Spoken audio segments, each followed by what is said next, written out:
Hey guys, welcome back to yet another helpful video of Quick Guide, and in this video I am going to show you how to edit prompts in Midjourney. So without any further ado, let's dive right into this exciting video. Now in order to edit the prompt, just simply open Discord server and then open the Midjourney bot.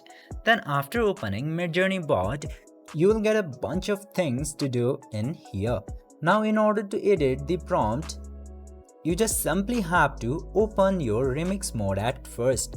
In order to open the remix mode, you can type command settings and open this settings menu into Midjourney. Then after that, enable this remix mode just by touching it.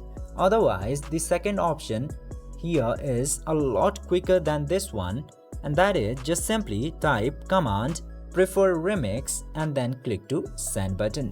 It will automatically open the remix mode into your Midjourney bot. In order to disable the remix mode, you just simply have to type command prefer remix again. Then after that, go to the prompt which you want to rewrite or edit.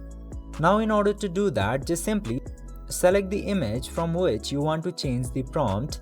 I'm selecting this second V2 option in here, and now it will give the option for me to change the image. Now I'll slightly change the prompt in here and then click to submit. This way you can easily change your prompt in Midjourney. I hope this video was helpful for you. If yes, don't forget to like, share and subscribe to the channel to never miss another update. Thank you for watching the video.